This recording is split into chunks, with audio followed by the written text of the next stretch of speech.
Sejam bem-vindos a mais um programa da Prime TV. Obrigado, telespectador, pela tua audiência. Obrigado por esse encontro semanal que nós temos aqui na Prime para falar sobre negócios e também sobre carreira.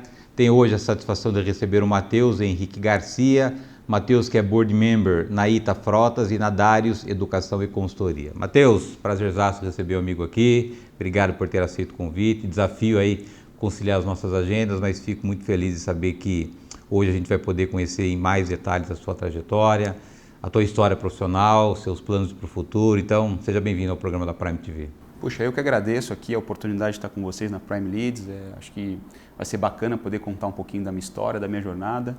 Eu costumo dizer o seguinte, Luciano, que se a minha história puder tocar a vida de alguém e mudar a vida de alguém para melhor, eu acho que esse é o propósito que a gente faz, né? Então, ansioso e com muita vontade de contar um pouquinho aí da minha trajetória aí com você. Falando em contar, para o nosso telespectador conhecer toda a sua trajetória, você que é um executivo sênior do mercado hoje, com experiências em grandes empresas, em posições estratégicas, o que você pode compartilhar dessa tal trajetória profissional até aqui? Posso dizer o seguinte, né? Eu brinco que eu fiz o end-to-end de uma carreira de um profissional, né? Então eu comecei como estagiário, passei para o analista de suporte, fui analista de negócio, analista de sistemas, coordenador, gerente senior, CIO, diretor de tecnologia e hoje estou trabalhando como conselheiro e líder de uma prática de tecnologia e inovação numa consultoria. O que eu posso dizer é o seguinte, a jornada de um profissional ela tem muito a ver com o que ele tem de propósito. Você tem que ter um propósito, alguma convicção daquilo que você precisa fazer e trilhar uma jornada. Então o meu propósito sempre foi mudar a vida das pessoas para melhor. E eu achei isso na tecnologia, né? E as passagens que eu tive na minha carreira, as mudanças que eu fiz, elas sempre foram com foco nesse propósito. Então desde que eu estava no suporte como estagiário, eu aprendi o seguinte, tudo é sobre relacionamento. Tudo é sobre você ter empatia e zelo pelas pessoas. Então quando eu falo que todo mundo que quer ser um líder, ele deveria começar no suporte. Que é onde você atende a pessoa que está com uma dor, que está com um problema, que está nervosa, que está querendo resolver.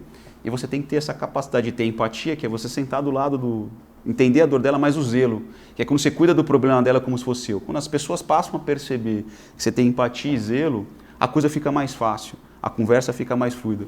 O grande problema é que as pessoas têm dificuldade de eliminar os ruídos dessas relações. E isso faz você ter algum tipo de problema. Então, você vê, né? Eu fiquei um período muito grande numa empresa, que foi a NET, então fiquei 12 anos na NET. E o grande ponto da NET é assim, como é que eu me reinvento todo dia dentro de uma empresa onde eu estou há muito tempo? Como é que eu continuo relevante dentro dessa empresa? E aí não tem jeito, você tem que ter aprendizado contínuo e você tem que buscar novos desafios de forma constante, porque o que faz você não evoluir é a inércia, né? Então, e aí eu posso dividir a minha carreira, compartilhando com vocês, em alguns atos, né? Então a NET foi a minha base profissional, onde eu aprendi que não é sobre você ser melhor que os outros, é você ser melhor todo dia. E ganha o jogo quem ataca o mercado, quem é protagonista no mercado. Então a NET sempre foi uma empresa protagonista que proporcionou inovação, mas não de qualquer jeito, de uma forma estruturada.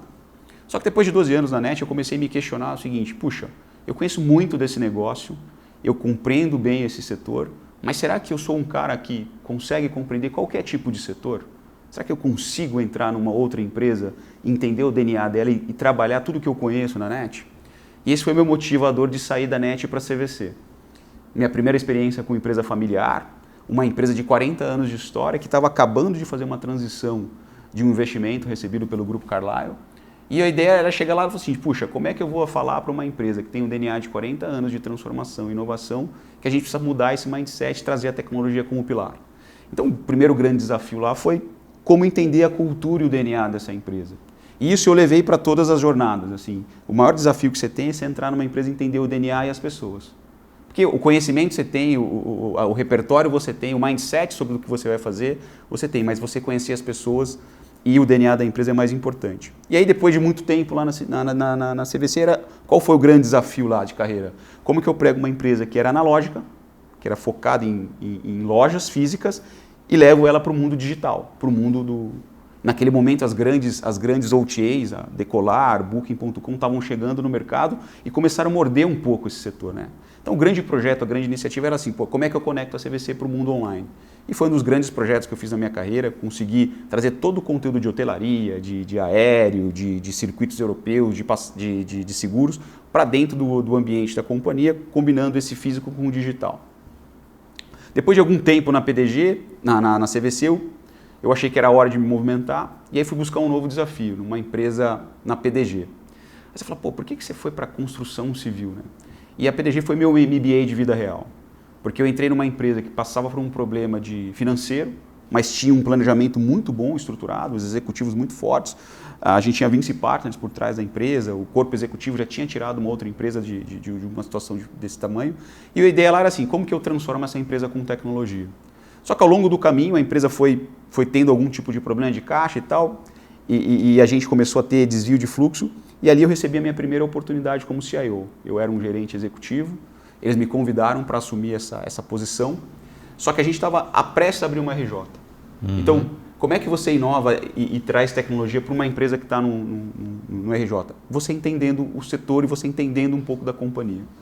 Então, qual que era o meu desafio? Eu tinha uma dívida ativa em tecnologia por volta de uns 4 milhões e eu tinha que continuar inovando, porque a forma de a gente tirar a empresa de onde ela estava era continuar inovando. E aí fui buscar uma coisa na companhia que é usar o ativo de negócio.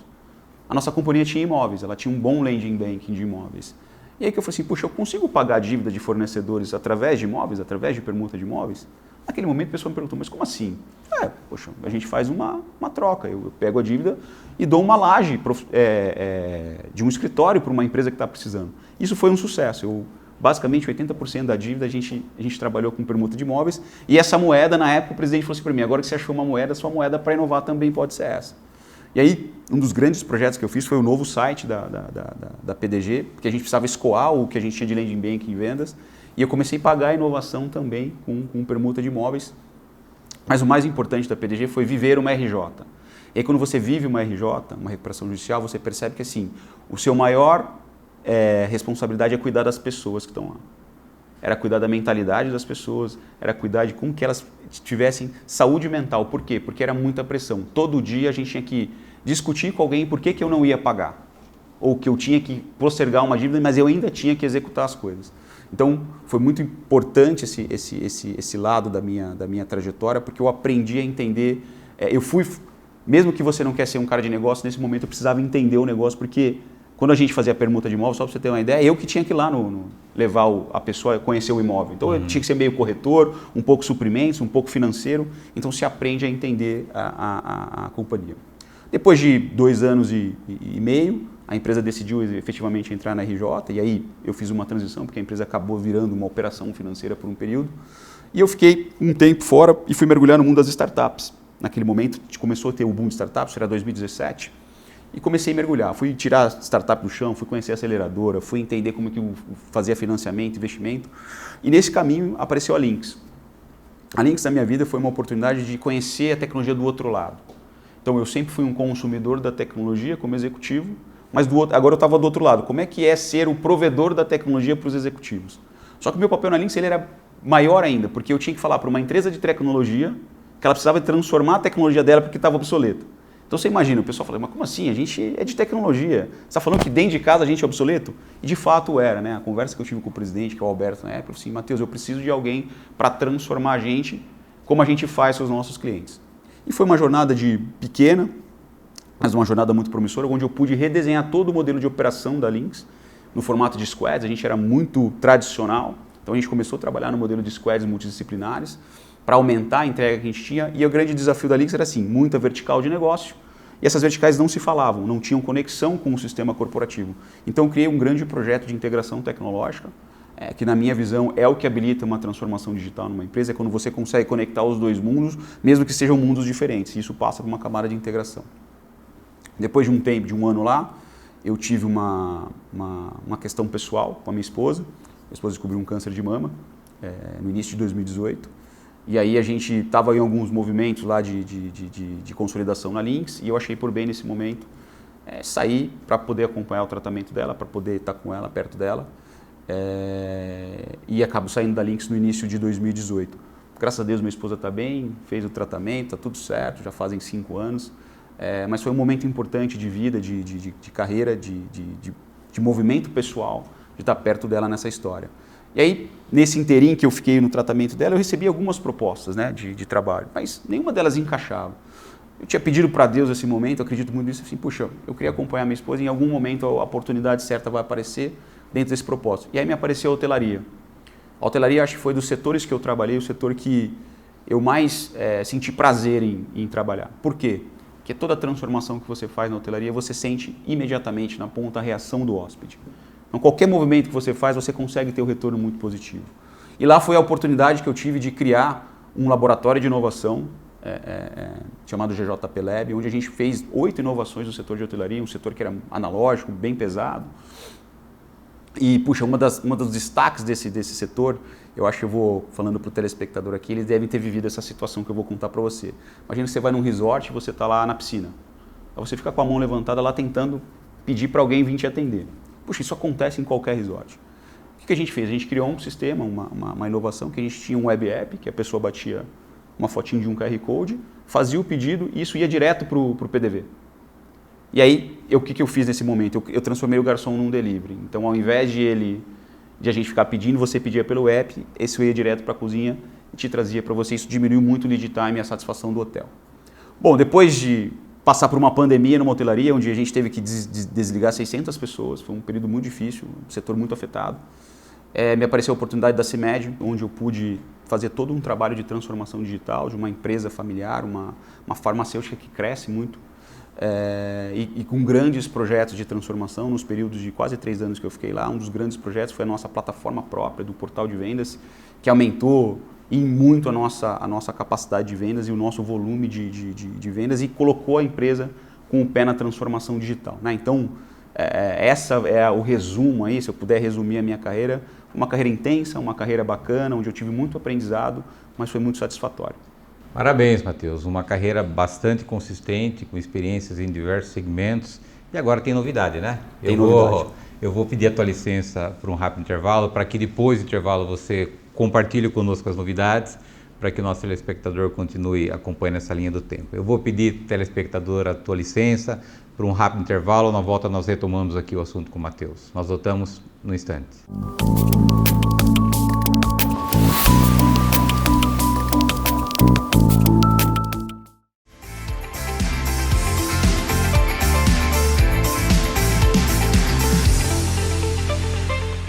Taxa Selic, você sabe o que é e como ela afeta as suas finanças?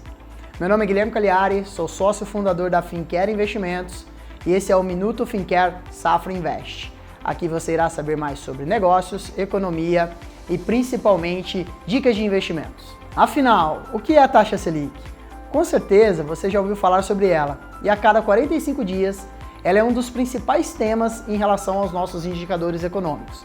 A taxa Selic é a taxa básica de juros da economia. Definida pelo Banco Central, ela tem como uma das suas principais funções controlar a inflação do país. Selic é a sigla para Sistema Especial de Liquidação e Custódia, um programa onde as instituições financeiras compram e vendem diariamente títulos do Tesouro Nacional. E a cada alteração para mais ou para menos impacta direta e imediatamente o mercado financeiro. E claro, por consequência, os seus investimentos. Sempre que a taxa Selic passa por alguma mudança, surgem no mercado financeiro discussões para saber o impacto dessa alteração nos investimentos e se ainda vale a pena colocar dinheiro em aplicações atreladas à taxa básica de juros. No caso dos investimentos pós-fixados, por exemplo, quando a Selic cai, os investimentos de renda fixa indexados à Selic passam a oferecer uma remuneração menor.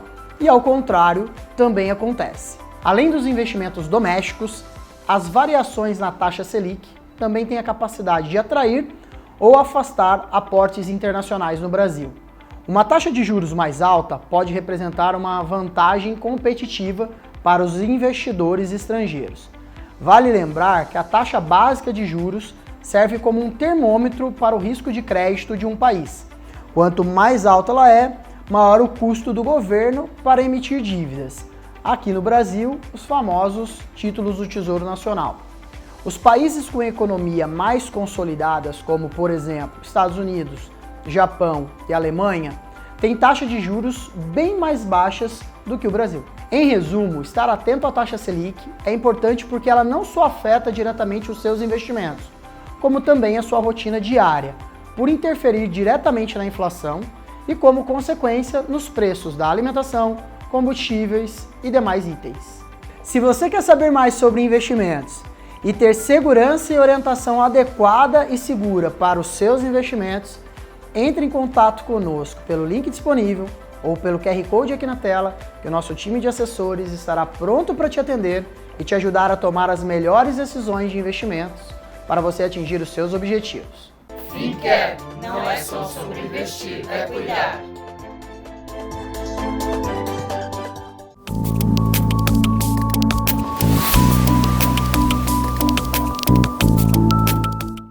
Voltamos. Nosso convidado de hoje é o Matheus Henrique Garcia. Matheus é Board Member na ITA Frotas e na Darius Educação e Consultoria. Matheus, ouvindo a tua trajetória no primeiro bloco, fica clara a sua adaptabilidade, né? Em diversos segmentos diferentes no mercado. De onde saiu essa tua flexibilidade e essa tua adaptabilidade no mercado? Bom, eu acho assim, primeira coisa para você conseguir desenhar estratégias diferentes em cada lugar que você vai, você precisa ter visão lateral. Eu sempre acreditei que visão lateral, quando você traz elementos de outros setores para o setor que você está, você consegue propor estratégias diferentes e você quebra a inércia da organização. Porque às vezes você está muito tempo num setor e você às vezes não consegue vislumbrar uma transformação. Então quando você tem essa visão lateral e você aprende outros setores, você traz experiências, isso te dá uma capacidade maior, te aproxima mais de fazer uma estratégia vencedora. Então esses movimentos de adaptabilidade foi muito importante, mas o grande desafio, como eu falei antes, sempre é sobre pessoas e sobre cultura. Então, uma das coisas que eu faço quando eu entro numa empresa é, nos meus primeiros 30 dias, eu falo com todas as pessoas da equipe. Então, na CIMED, minha última casa em fevereiro, eu tinha 50 pessoas, eu falei com uma por uma, desde o estagiário até os meus gerentes executivos e com todas as pessoas do negócio, porque você só percebe cultura e o DNA daquela empresa quando você fala com as pessoas. Você pode até ler um PowerPoint, mas você só vai perceber na prática como que aquela organização está viva, como que ela vive, como que você pode se adaptar e trazer o seu mindset para lá dentro, quando você escuta as pessoas e vive com as pessoas na prática. Acho que esse é uma grande dica aí que eu posso deixar também para o pessoal aí que está nos escutando. Agora, você está num momento novo, falando em adaptabilidade, você está ou continua ajudando corporações, mas aproveitando o ativo do conhecimento que você acumulou durante a sua trajetória como executivo, né? Hoje você tem uma posição importante em 2 conselhos. Eu estou entendendo que esse caminho está bastante consistente na sua visão estratégia de próximos passos. Como é que foi essa decisão? Como é que está sendo essa experiência nova na sua vida? Olha, assim, isso vem da experiência que eu tenho como executivo. A gente normalmente percebe que o executivo tem coisas que o board ele não detém o conhecimento, não conhece. O executivo tem muita dificuldade de provocar alguns mindsets nos conselhos. E às vezes os conselheiros têm a orientação estratégica correta e o executivo tem dificuldade de executar. Então, meu pensamento foi o seguinte, puxa, se eu conseguir ter a vivência executiva e eu começar a influenciar conselho com aquilo que eu conheço, eu vou ajudar as empresas a serem mais perenes, elas se perpetuarem no tempo, porque eu consigo orientar a estratégica, ajudando o C-Level, e de alguma forma eu consigo fazer o C-Level ajudar o conselho a pensar diferente. Então, essa minha jornada de conselho, ela é uma outra carreira, uma outra linha que eu quero seguir, exatamente para isso, como que eu influencio o crescimento da empresa e o pensamento de transformação da empresa via o board, que de onde saem as estratégias. Obviamente, a minha carreira executiva, ela ainda é uma realidade para mim, né? Inclusive, eu também estou numa outra jornada executiva, que é como líder da prática de tecnologia e inovação na Startse Consulting. E qual que é o objetivo na Startse Consulting? Puxa, da mesma forma que eu fui para as empresas e fiz as transformações nos vários segmentos que eu passei, como que eu amplio a voz do meu conhecimento, podendo ajudar mais empresas com o meu mindset. Então essa oportunidade de estar liderando essa área de consulting da Startse é uma forma de eu conseguir ampliar todo o conhecimento que eu tive de executivo para outras empresas, para outros setores e de novo no meu propósito de conseguir aumentar o meu repertório, ter visão lateral e mudar a vida das pessoas para melhor. Quanto mais empresas eu puder ajudar, seja via conselho ou via essa prática da consulting, eu acho que eu consigo cumprir melhor o meu propósito. Agora, olhando para trás, o que passa na cabeça do amigo, né? As empresas que você passou, as conquistas que você teve, um CIO relevante no mercado hoje, um influenciador e agora um conselheiro, né?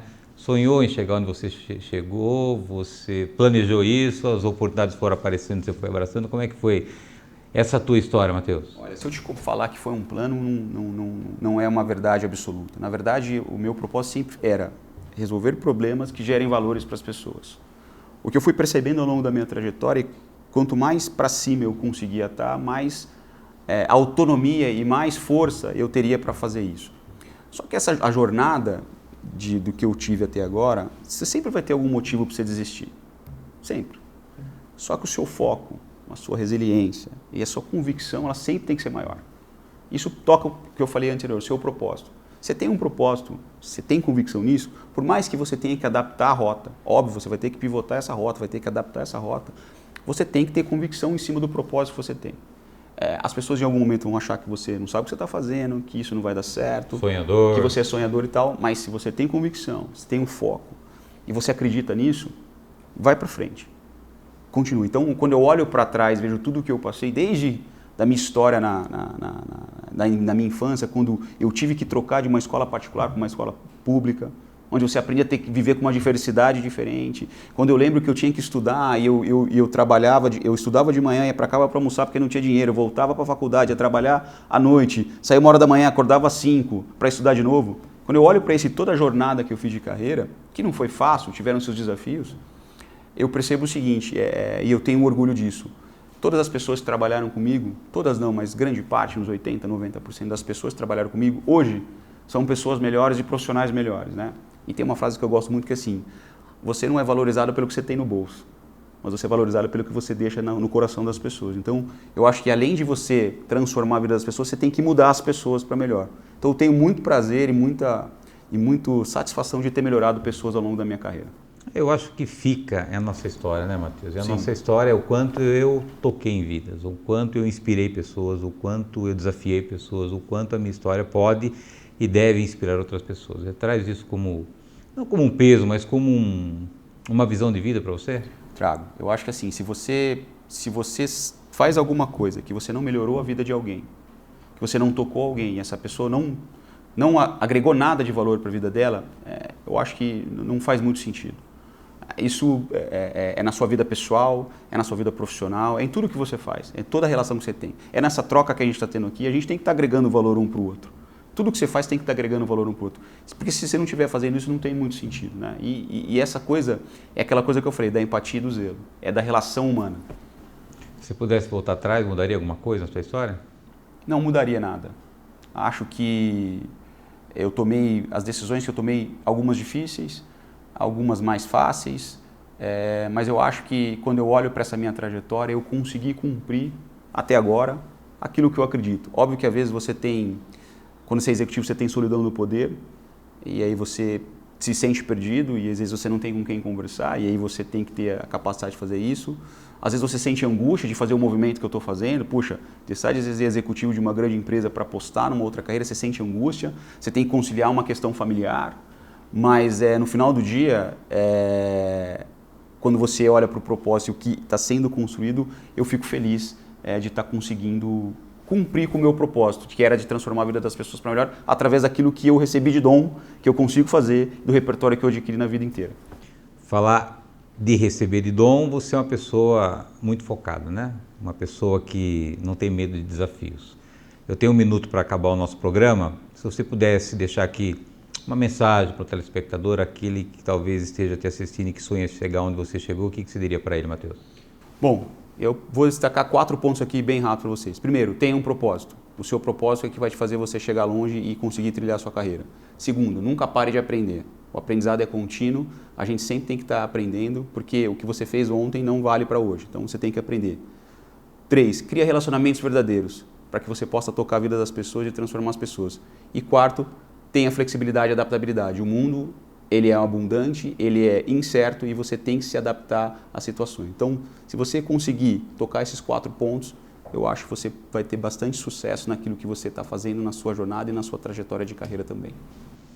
Sensacional. Parabéns pela tua trajetória, parabéns por esse teu momento profissional, que você continue inspirando pessoas, tocando em vidas e fazendo da tua vida um grande exemplo para aqueles que precisam conquistar coisas grandes na sua vida. Obrigado, Matheus. Obrigado pelo convite. Obrigado, telespectador, pela tua audiência. Obrigado por esse encontro semanal que nós temos aqui na Prime. Lembrando que o Inédito vai ao ar toda terça-feira, 9h30 da noite. Eu aguardo vocês na próxima semana. Até lá.